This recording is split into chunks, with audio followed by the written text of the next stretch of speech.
Olá, ouvintes! Está começando o primeiro episódio do podcast Vozes que Educam, um ciclo de estudo que convida à reflexão e à escuta crítica sobre temas urgentes da nossa educação. Neste episódio, vamos ressignificar a data 13 de maio, tradicionalmente lembrada pela assinatura da Lei Áurea, para reconhecer os verdadeiros protagonistas da abolição e refletir sobre o papel da escola na luta antirracista. Vamos falar sobre memória, resistência, políticas públicas e o poder transformador da educação. Esperamos que este seja um espaço de aprendizado, partilha e mobilização. Temos aqui, para participar deste podcast, 3 mulheres potentes que acreditam neste poder de transformação.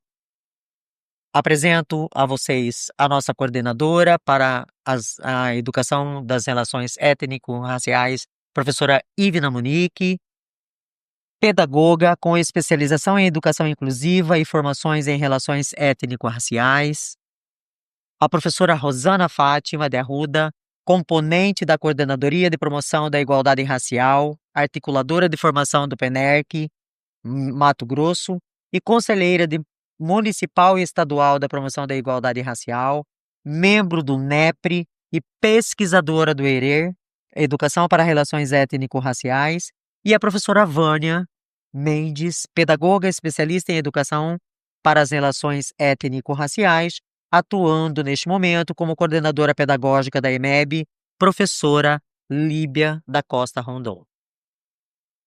Então, nós temos a nossa primeira pergunta para as nossas convidadas. Qual é a história por trás do dia 13 de maio?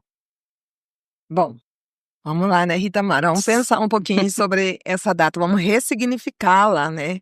Entender que ela é para além de pensar uma data em que a princesa Isabel é a que salva a população negra desse processo de escravidão. É bom a gente retomar e pensar no currículo que há protagonistas que antecederam todo esse processo e que culminou na assinatura. Então é bom a gente lembrar Zumbi de Palmares, Luiz Gamas, André Rebouças, né? José do Patrocínios, que são personalidades negras que estiveram à frente, né, como abolicionistas, né, pensando a liberdade dessa população negra que ainda naquele momento estava aprisionada em senzalas, né? No dia 13, a princesa assina, mas e aí? Dormiram no dia 14? O que aconteceu, Ivna? O que aconteceu, professora Vânia? Né? A população já tinha uma casa para dormir? Já tinha uma família organizada? Na verdade, já tinha família organizada. Já tinha as condições favoráveis para poder, né, viverem em liberdade. Em liberdade. Então, assim, no dia 14 de maio, essa população ainda não estava de fato liberta, porque não houve nenhum tipo de política pública pensada para a inclusão da população negra. Ótimo. Então, toda a política ela foi pensada para uma sociedade brasileira que não incluía a população negra.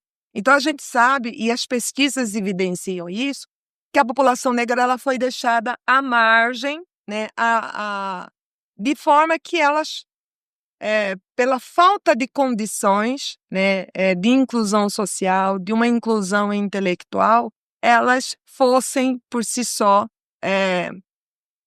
morrerem, né, vamos assim dizer. Foram deixadas ao ermo. E a gente precisa trazer essas discussões para dentro da sala de aula e fazer com que as crianças, assim como as meninas negras, como eu, como vocês, né, e os meninos também, possam se perceber nesse processo de resistência e reconhecer, por exemplo, no Quilombo, que é uma resistência, né? As Irmandades Negras era uma forma de resistência. Havia uma imprensa negra naquele momento que denunciavam as mazelas, o tráfico, porque naquele momento já era proibido o tráfico de negros no Brasil e havia uma legislação. Já havia legislações anteriores, por exemplo, a Lei do Ventre Livre, que é de 1871, que já dizia que toda criança que nascesse após esse ano eram livres. Mas isso, de fato, ocorria, É né? importante ressaltar isso que a professora Rosana colocou, porque quem foi que criou essas políticas públicas? Quem é que pensou, quem escreveu essas políticas públicas? Ao ver todo esse processo histórico, nós somos capazes de visualizar que a população negra ela não participou dessa construção dessas políticas públicas. Porque no dia 14, elas ficaram alheios. Qual é o processo de trazer essa população para a sociedade? Esse processo onde ela faz parte desta sociedade. Eu não consegui visualizar a população negra fazendo parte da construção, né, da nossa população, desse processo social. Então, entende-se que daqueles dias em diante, a população negra ela vem lutando diariamente para ter esse espaço, né, na nossa sociedade. Então, falar dessas políticas públicas que realmente deveriam, né, acontecer é importante, porque se teve esse processo histórico e eles estavam por trás, o movimento negro, os mais interessados nesta libertação, por que não deixar vozes para eles, né? Lembrando, né, Ivna, que essa data de 13 de maio, quando se menciona, dá-se a impressão que foi algo automático. A princesa Isabel assinou-se esse documento e tudo aconteceu. Porém, não foi pensado que essas pessoas elas estavam em uma condição que elas não tinham como, vamos dizer assim, sobreviver sem ter um amparo. Porque até então, onde que eles trabalhavam? Lá na fazenda, né? Lá nos cafezais, moravam em senzalas. E simplesmente o que se aconteceu? Abriu-se a porta dessa fazenda e esses escravizados foram simplesmente colocados sem nenhuma condição. Não se pensou uma política pública pensando nessa necessidade que eles teriam de sobrevivência, visto que eles não tinham um outro trabalho a não ser aqueles ali no cafezal, ali na fazenda. As mulheres como sendo ama de leites, né, como ali trabalhando, ali cuidando, né, dos afazeres dos patrões. Então isso não foi pensado, mas isso lá na escola, isso precisa ser esclarecido. Nós, enquanto professores, nós precisamos ter essa visão dessa transformação, dessa concepção errônea que se construiu no toda a história do povo brasileiro em relação aos escravizados. É interessante essa sua colocação, porque toda essa história ela teve um apagamento, né? Logo após a abolição da escravatura, que ela também não ocorreu outro dia, né? Ela demorou. Aqui em Mato Grosso há dados que evidenciam que demorou-se anos até ocorrer de fato a libertação dos negros das senzalas. Mas Rui Barbosa, que ele era o ministro da Fazenda, preocupado com os pedidos, com os possíveis pedidos de indenização que a população negra poderia pedir, né, e os fazendeiros se preocupavam com isso, teve o cuidado de queimar toda a documentação, todo o registro que tinha relacionado ao processo de escravidão. Então, eu perdi a minha referência, a minha ancestralidade. Então, quem são os meus avós, né? Da onde eles vieram? Qual era o continente, qual era o país, né, do continente africano que eles foram traficados? Não tem. E assim é a maioria da população. Porque Negra não eles conhece. acabaram se misturando, né, Rosana, para encontrar essa fuga, né? E aí, através da comunicação, a comunicação que é utilizada pelas tranças, né? onde eles começaram a se repensar e reorganizar uma vida social, né? Com esse viés que nós podemos ter essa ressignificação dessa população, porque quando colocamos aqui que no dia 14 foi liberto, se vê que é uma libertação apenas no papel, porque nós tivemos que retornar. E esse retornar nos custou muito, né? Eu me coloco, porque eu sou negra, então eu falo, me coloco como a população negra. Nos custou tanto que é um reflexo até a data de hoje. Esse retorno em busca da sobrevivência, da resistência e da luta, ela vem perpetuando até a data de hoje, com todas essas dificuldades encontradas dessa representatividade, dessa ancestralidade que você colocou, que não foi representada nos livros, né, que nós não tivemos essa construção, né, na nossa educação. E aí, Ivna, o papel da escola. Porque nós, enquanto professores, nós precisamos desconstruir essa construção que a história fez em relação ao negro. Nós precisamos realmente fazer essa transformação de concepções, porque a criança ela precisa se ver como pessoa preta. Porque período de faculdade, eu fiz uma monografia pesquisando em cima da minha turma, porque a gente trabalhando ali um assunto e a criança simplesmente ela disse que ela não tinha sangue negro. E ali naquele diálogo, né, eu vi a resistência. E como eu estava já na minha especialização de relações étnico-raciais, né, vi oportuno fazer a pesquisa em relação à negação da cor.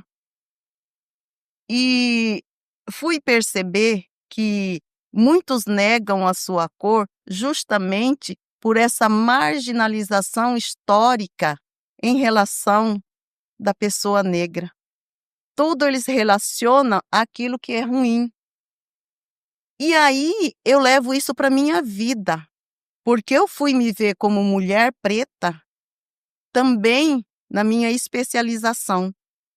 Porque primeiro você precisa se ver como mulher preta. Você precisa desconstruir isso internamente, tudo isso que a história impôs sobre o povo escravizado.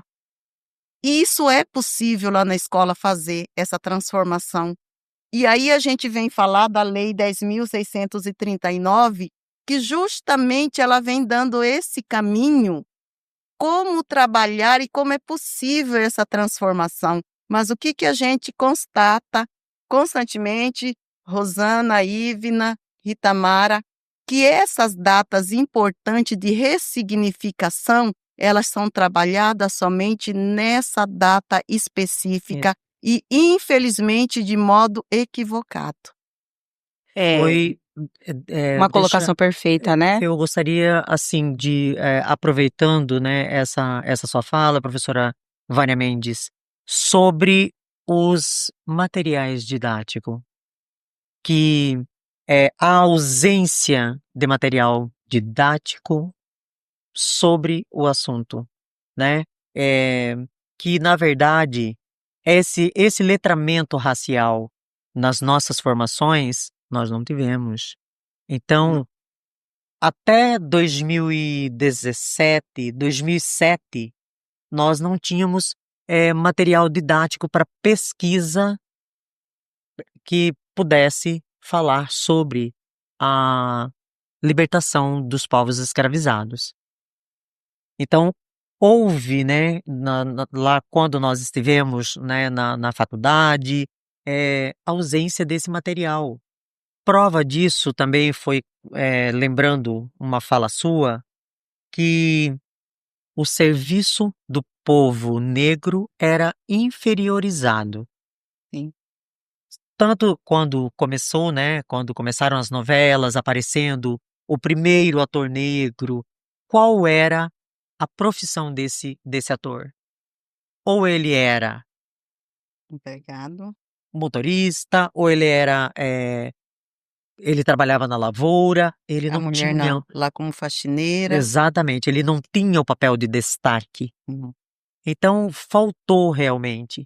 E agora, essas políticas públicas, que é emergencial, para que nós levemos para os nossos alunos esse sentimento de pertencimento, porque o negro também, a criança preta, ela tem o mesmo direito, né, essa equidade, para fazer parte dessa sociedade. Deixa eu retomar só mais um pouquinho com relação a essas duas falas, um processo histórico que é interessante. Eu Sim. falei que Rui Barbosa apagou, queimou toda Os a documentos. documentação que contava a história desse processo de escravidão, não é? Sim, Isso foi uma política construída em favor dos senhores, né? E em desfavor da população negra. E, conjuntamente a isso, houve uma política do branqueamento.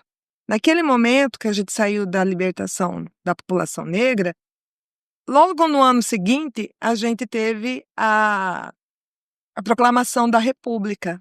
A proclamação da República fez com que a elite pensasse: que população nós vamos querer? Essa população que acabou de sair da senzala? É isso que nós vamos querer? aham, Não.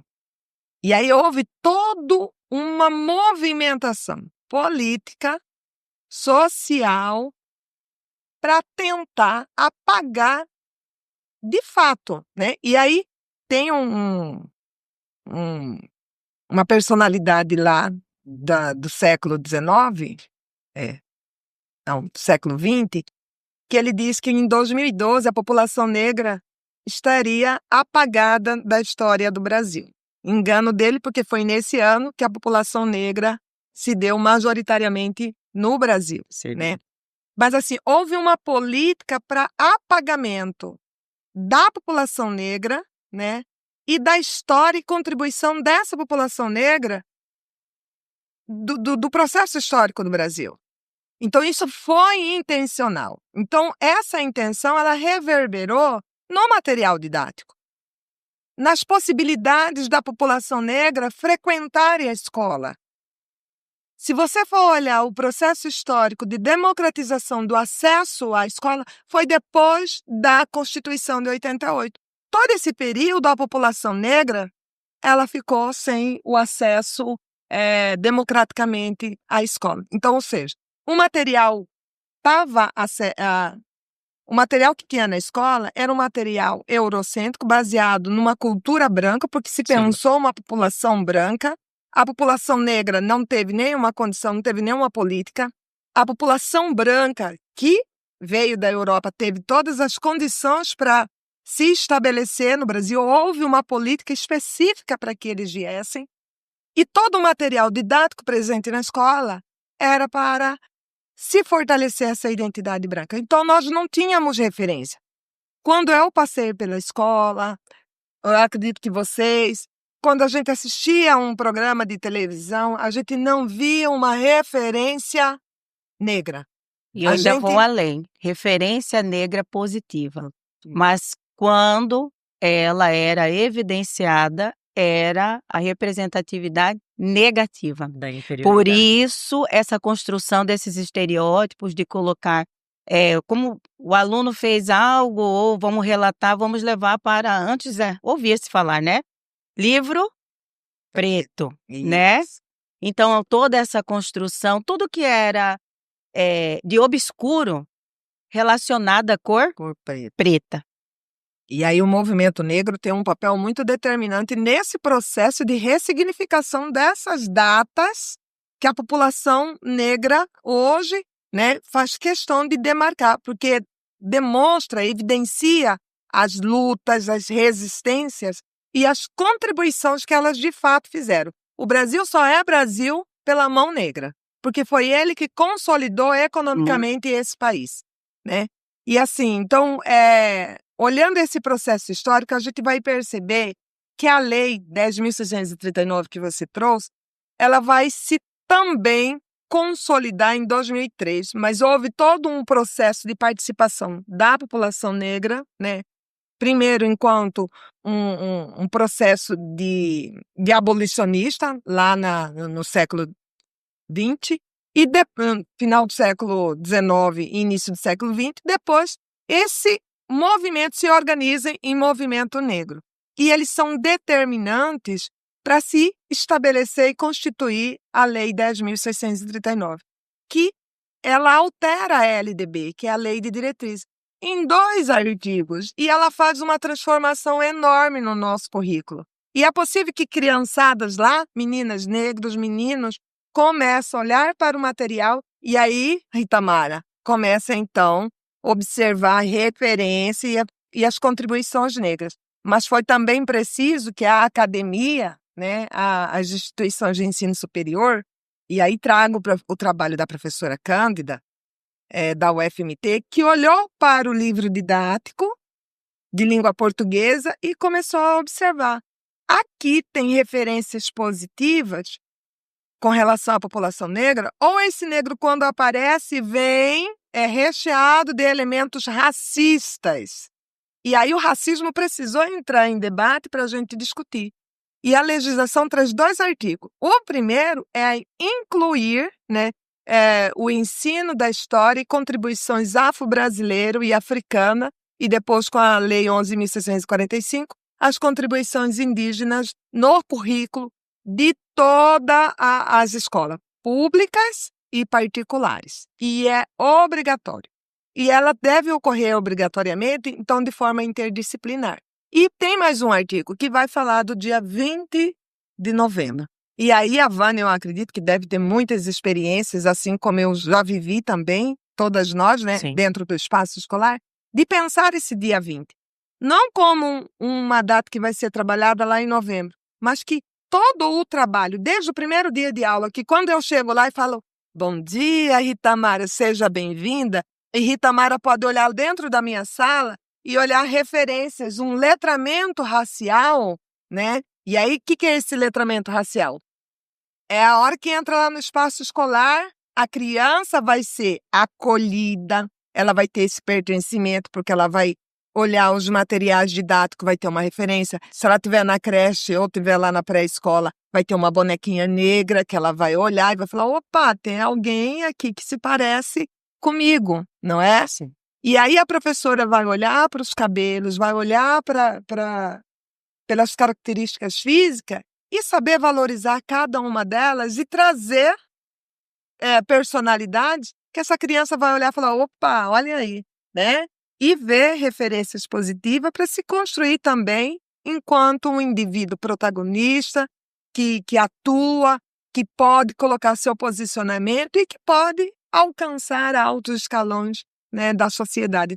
Olhar, inclusive, e pensar, eu posso ser, inclusive, um presidente ou um prefeito, não é? Ocupar todos os espaços, né? Sim. Professora Vânia, isso aí é muito importante. Quando você falou dessa ressignificação no currículo escolar, a Rosana falou que acredita, e sim, acredito também, porque já visualizamos, né, o projeto maravilhoso que você desenvolve lá na escola, na unidade escolar. Eu gostaria que você falasse, né, mostrasse as práticas exitosas, né, desse projeto, o qual vivenciamos, né, e foi maravilhoso estar lá na escola prestigiando esse momento que eu sei que não é só trabalhado lá, só no dia 13, no dia 20, mas que ele faz parte do currículo da escola. Foi bom você mencionar isso, Ivna. Nós temos, né, pensando nessa reconstrução, nessa transformação, ressignificação dessa contribuição do povo negro, porque eu sou encantada por essa temática. Me apaixonei no período da minha graduação. Cândida, a professora Cândida é uma das inspiradoras. E lá nós temos um projeto, né, da minha autoria, valorização da cultura africana com práticas pedagógicas lúdicas na educação infantil. Então, começamos da educação infantil, trabalhando isso através de brincadeiras africanas, através de literatura africana, de músicas.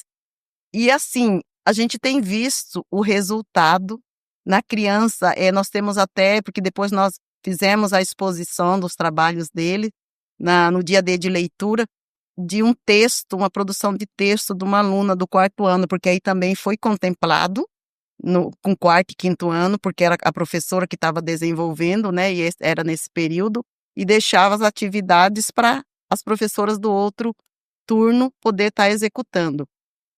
E essa criança trabalhando a literatura Cabelo de Lelê, e essa criança, lá nesse texto dela, dizendo que ela começou a gostar do cabelo dela depois do que a professora falou. Então, quanto isso é importante. Outra coisa também que lá a gente tem, assim, tido essa prática. Qualquer painel que vá fazer, que tenha uma criança, tem que ter uma criança negra também. Porque lá o nosso contexto são de crianças pretas, de crianças pardas, não são só branca. E também o que se precisa, porque às vezes em uma fala simples que a gente acha que não tem importância, os escravos, eles não eram escravos, eles foram feitos escravos. Eles vieram para o Brasil, eles não vieram, eles foram trazidos. Então o professor ele também precisa estar revendo a sua fala, né? Para essa criança. Outra coisa, muitas das vezes tem o bullying, que a gente sabe que isso acontece, né? Lá no contexto escolar. Quando a criança diz para o coleguinha, você é preto, e o coleguinha se ofende. E muitas das vezes eu vou ali fazer essa intervenção com aquele que chamou o outro de preto. Não, eu tenho que fazer essa intervenção com o que falou e com aquele que se ofendeu. Por que ele está se ofendendo? Por que você falar que o outro é preto, você acha que é uma ofensa, que é um xingamento? Mas isso lá na sala de aula tem que ser feita essa desconstrução, como a professora Rosana explanou muito bem sobre toda essa construção. Eu, enquanto professora, preciso passar esse conhecimento para o meu aluno, porque o meu aluno, quando você fala dessa população negra, o que vem à sua mente?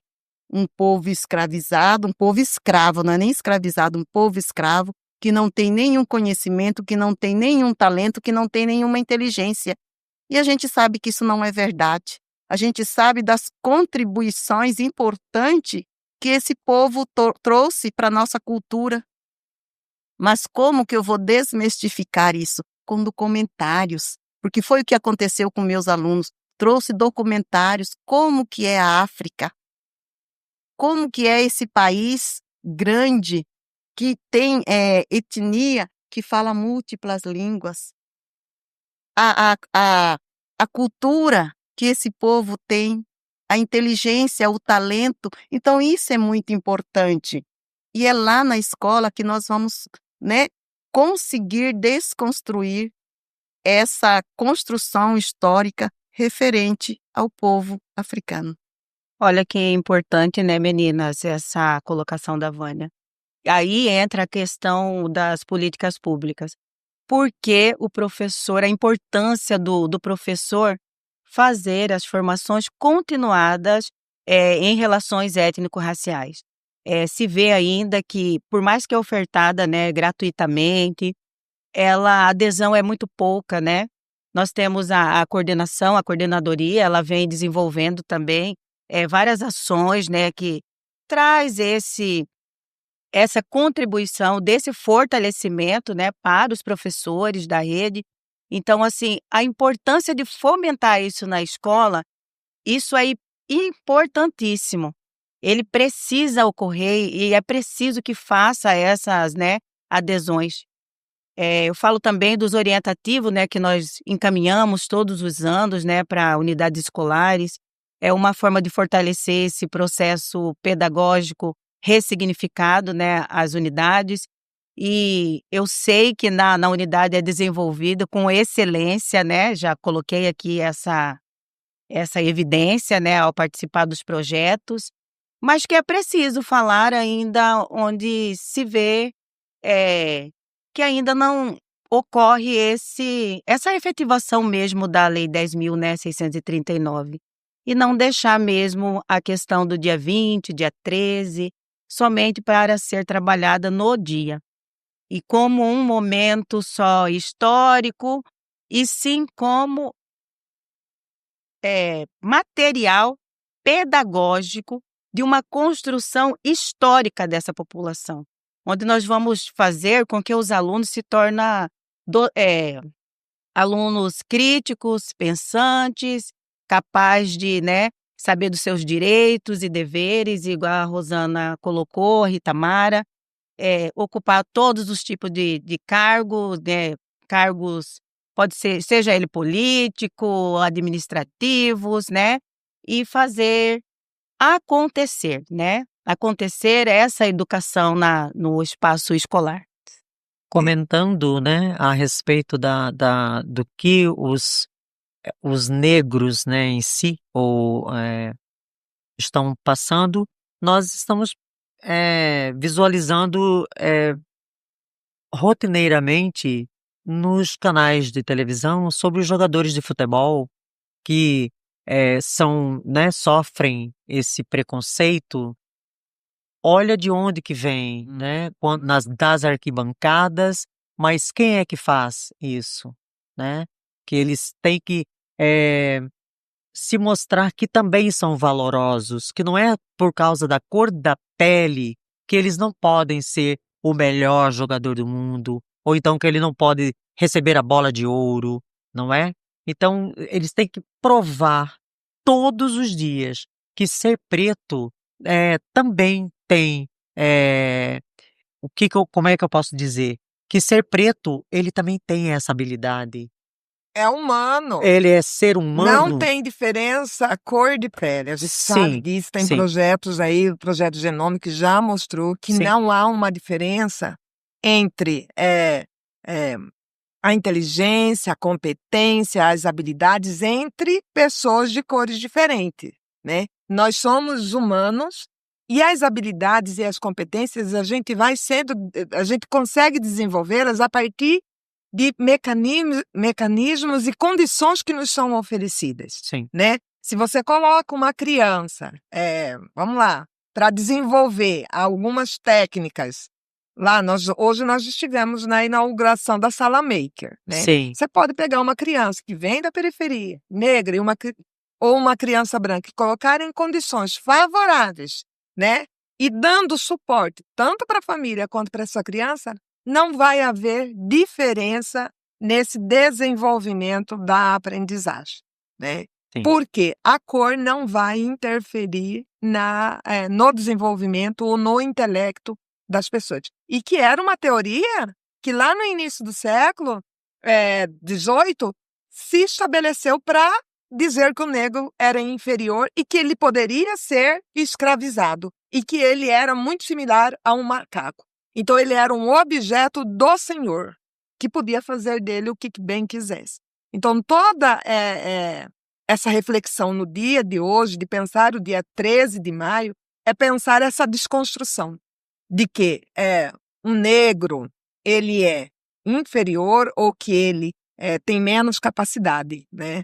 O papel nosso na escola e o papel nosso aqui enquanto mulheres, e que o papel da mulher ele penso aqui muito bem representado, porque se você olhar dentro de uma escala, de uma pirâmide, nessa perspectiva dessa teoria de inferiorização do negro, nós mulheres negras, nós estamos lá, somos o nada, né, pensando isso, mas a gente sabe que isso não é verdade, que é uma pseudociência e que já tem pesquisas e mais pesquisas evidenciando, desconstruindo isso, e nós somos provas disso. Nós estamos aqui, somos mulheres competentes, capazes, né, e senhoras de si, e por fim, lindas, né? Essa é a melhor parte. Lindas, exatamente, Lindas, né? olha. E assim, trazendo essa referência para a criança. Então, desconstruir esse dia 13 é poder fazer essas discussões. É poder a criança lá na escola perceber que a professora negra ela é protagonista da própria história, que a diretora também pode ser uma mulher negra, porque na ideia da gente, né, eu fui diretora de escola, Sim. e por muitas vezes eu sentada na mesa da direção, e todo mundo sabe que a diretora tem uma sala específica, as pessoas adentravam a sala e perguntavam: cadê a diretora? E eu respondia: posso não. Cadê a diretora? Pode falar. Ou seja, não reconheciam na figura de uma mulher negra uma liderança, Sim. né? Uma potência que estava ali para poder desenvolver todas as políticas, né, pensadas para a área da educação.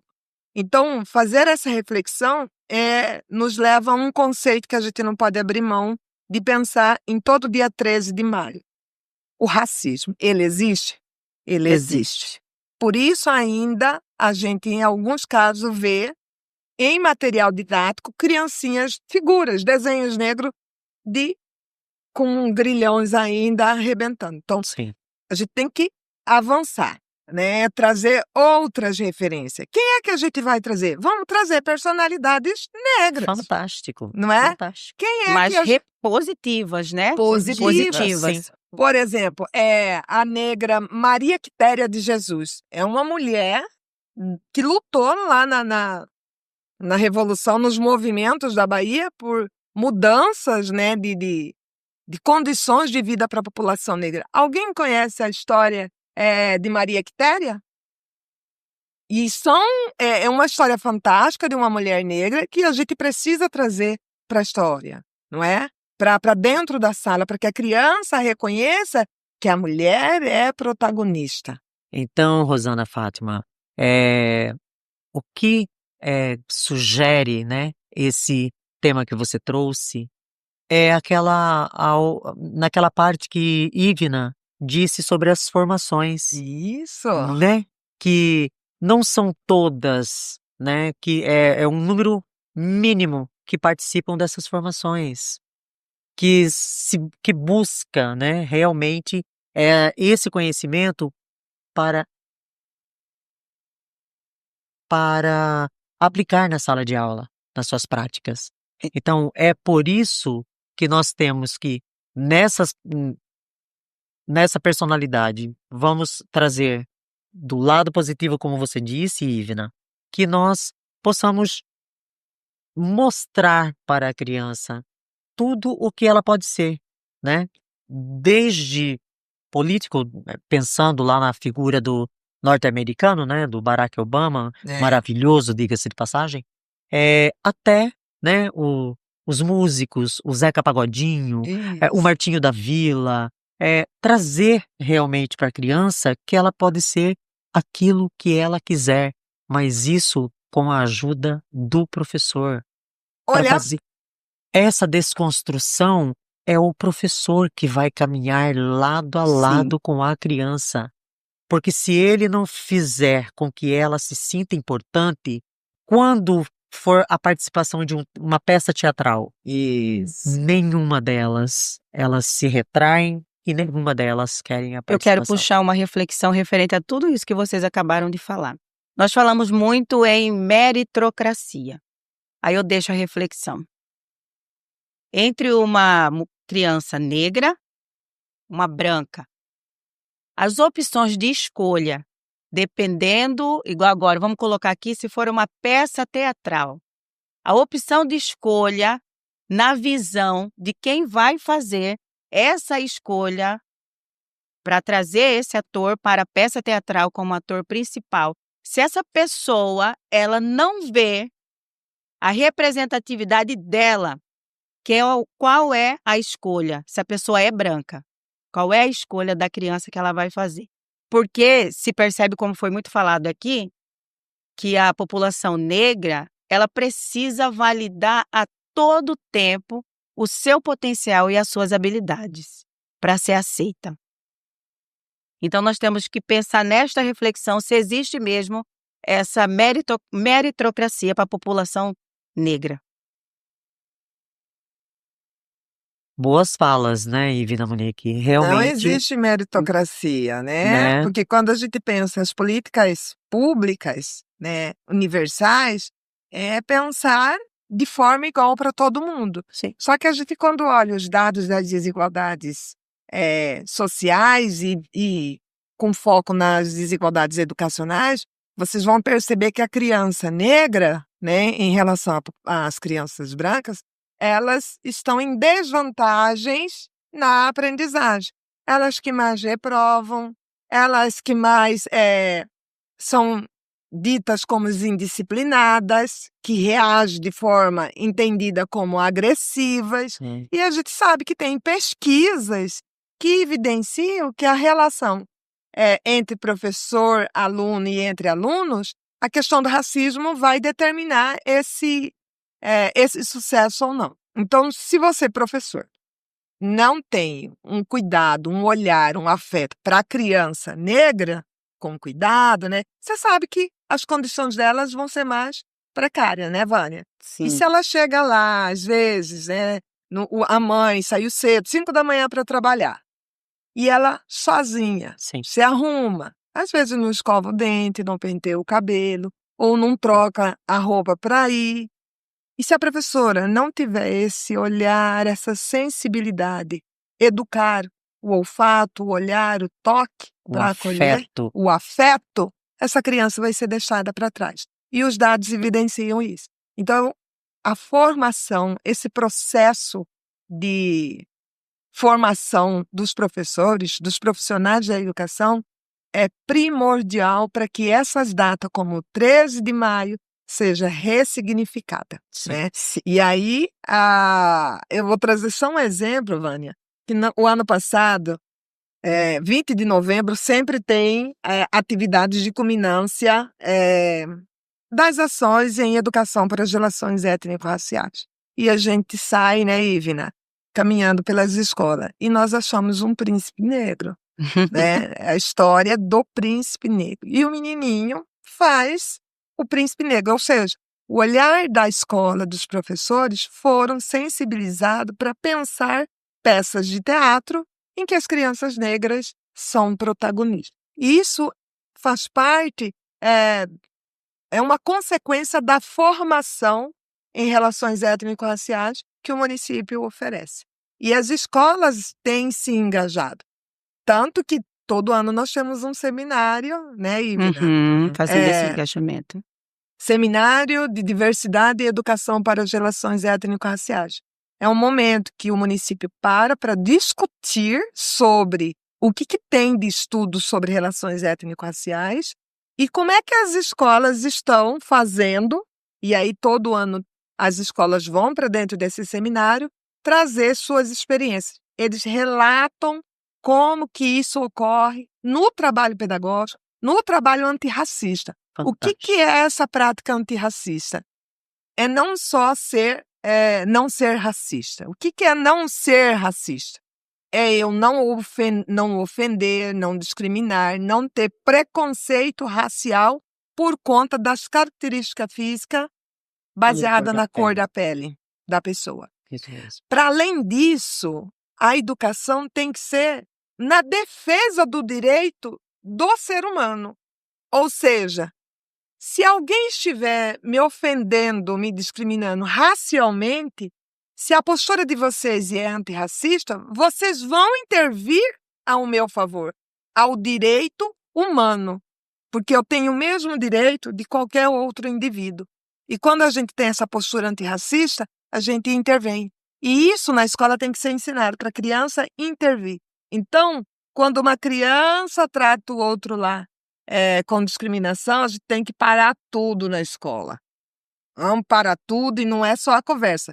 Vamos mobilizar a sociedade, a comunidade ali, para pensar um projeto e transformar o comportamento dos componentes que estão envolvidos na comunidade, das crianças, professor, pais e aluno, para que, de fato, essa educação antirracista aconteça. Então, na verdade, então, essa inclusão, né, dos temas relevantes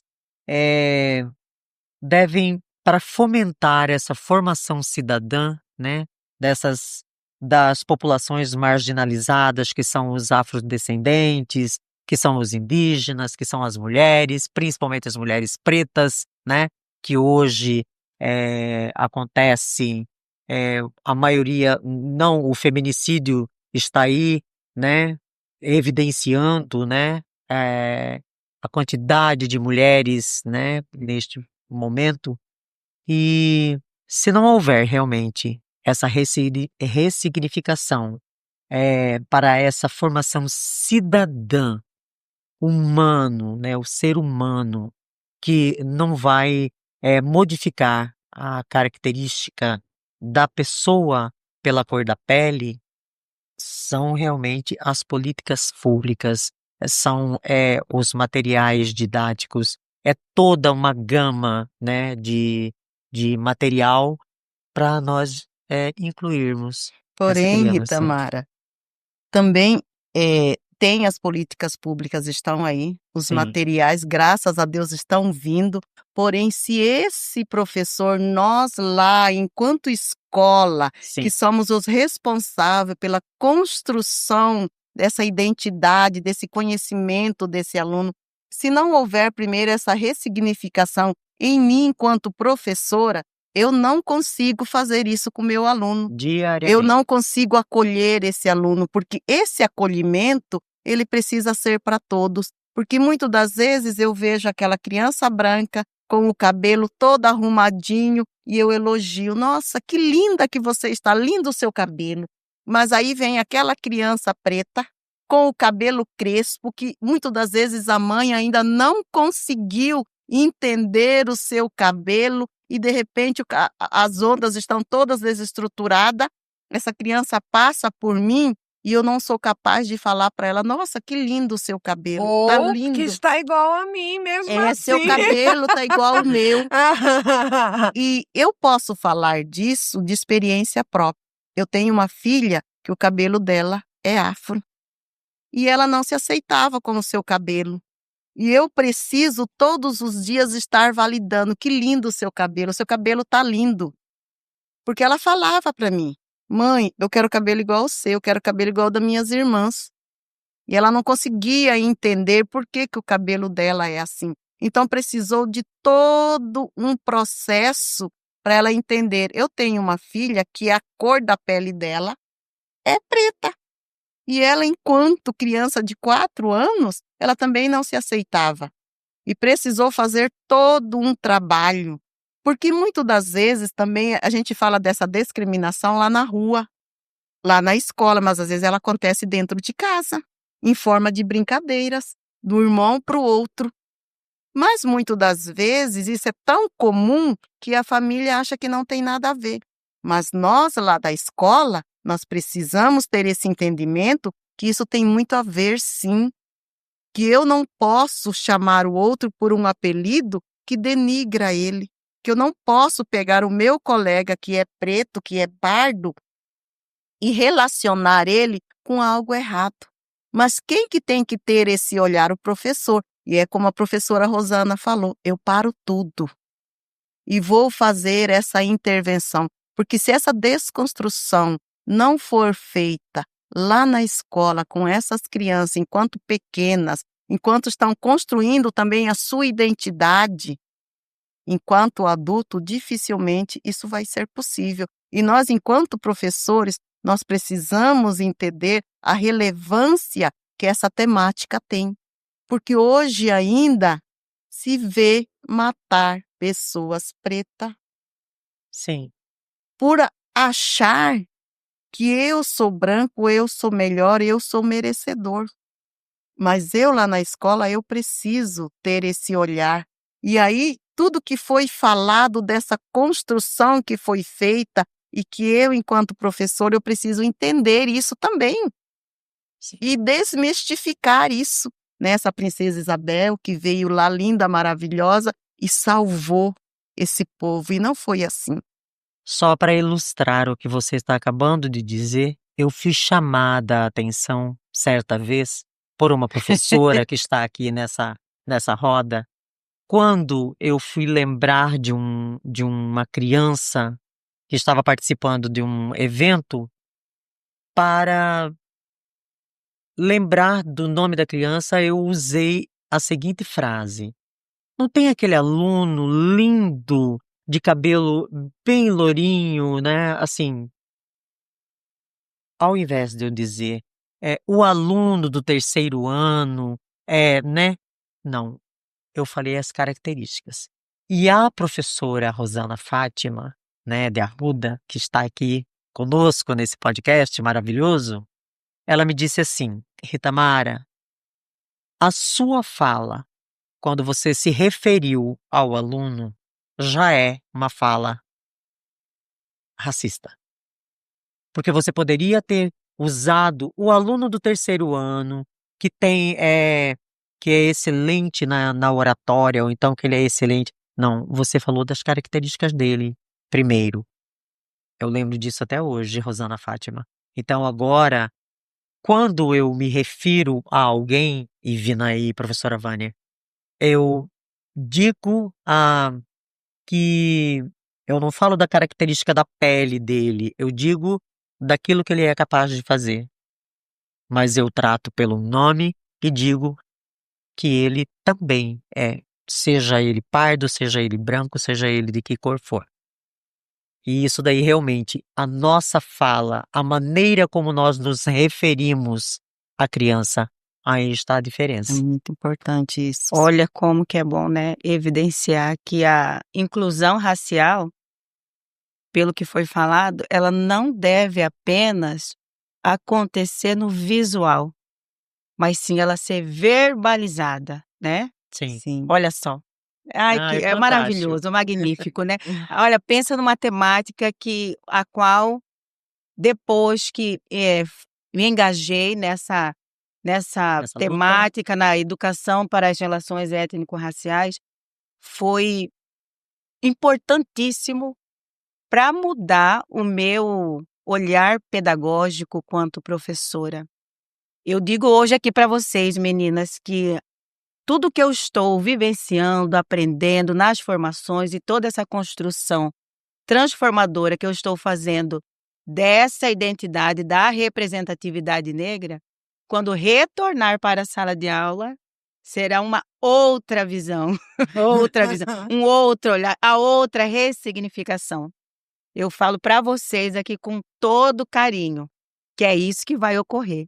Pode ter certeza que quando alguém tiver aqui neste momento, né, no papel de coordenadora, chegar na sala para fazer essas orientações, eu falo, eu estou preparada. E olha só, Ivna, como que isso é importante. Se nós, na idade que nós estamos, o conhecimento foi possível essa transformação, imagine para aí que nós já estamos com o nosso caráter formado, com a nossa personalidade, né? Sim. Agora você imagina lá para os pequenos, desde a educação infantil, que ainda estão nessa construção, né? Imagina a transformação que isso será para o futuro, se realmente isso for trabalhado lá na escola, como a lei diz, né? Não somente nessas datas específicas, mas no dia a dia, lá no currículo escolar. Meninas, só para enfatizar tudo que foi, né, falado nesse primeiro podcast, né, que foi Vozes que educam, né? Vozes que Educam, né? Que realmente o caminho é desenvolver políticas públicas. E isso nós temos observado no nosso município, né? Que vem fazendo essa efetivação da Lei 10.000 através dessa criação da Coordenadoria da Promoção da Igualdade Racial, do Conselho da Promoção da Igualdade Racial, dos orientativos que são encaminhados, né, para as unidades escolares, o qual as unidades escolares têm o acesso através do drive pedagógico, né, que está ligado a essa coordenadoria, ela está ligada à superintendência pedagógica, pela SMECEL, né, Secretaria de Educação, Esporte e Lazer. Quero também colocar aqui, né, destacar que a coordenadoria submeteu um trabalho, né, no selo Petrolina, né, pelo PENER, que é isso, né, onde estamos concorrendo a R$200 mil para fortalecer ainda mais a nossa prática pedagógica em relações étnico-raciais. E dizer que foi muito importante esta temática e que virão outras, né? Acredito que é uma de muitas que virão. Tá? Um abraço. Obrigada. Olha só, eu gostaria de agradecer, né, a essas mulheres guerreiras, lutadoras, né, por esse momento. Como a Ivna disse, apenas o início, o pontapé inicial. Eu gostaria de agradecer para você, Ivy Monique, primeiramente, a Rosana Fátima, a professora Fânia Mendes, que desenvolve um trabalho maravilhoso na EMEB Líbia Rondon, e que nós possamos, né, mobilizar todas as outras pessoas para que estejam conosco nesta luta. Então, para encerrar, este episódio é um convite à escuta crítica e à ação pedagógica. Compartilhe este conteúdo com sua rede, leve o debate para sua escola e transforme o currículo na sociedade como um todo, no movimento de luta, memória e mobilização. E gostaria de trazer aqui um trecho da literatura de uma mulher potente, Conceição Evaristo, para todas. Excelente escolha. Trecho de Olhos d'Água. Os olhos da mãe reluziam como se tivessem sido lavados com água de mar.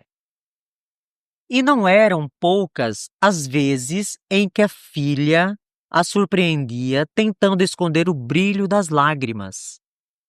Mãe, por que seus olhos vivem molhados? É o mar que chora em meus olhos, minha filha. E por que o mar chora, mãe? Porque tem muita água dentro dele, minha filha. E por que a senhora tem um mar dentro dos olhos? Porque meus olhos têm muita água e a vida da gente tem sido muita seca. Com esse poema, com esse trecho, nós encerramos esse nosso primeiro podcast para que fique essa reflexão e que nós possamos sair daqui e compartilharmos com todos sobre esse conteúdo riquíssimo do qual nós fazemos parte. Grata.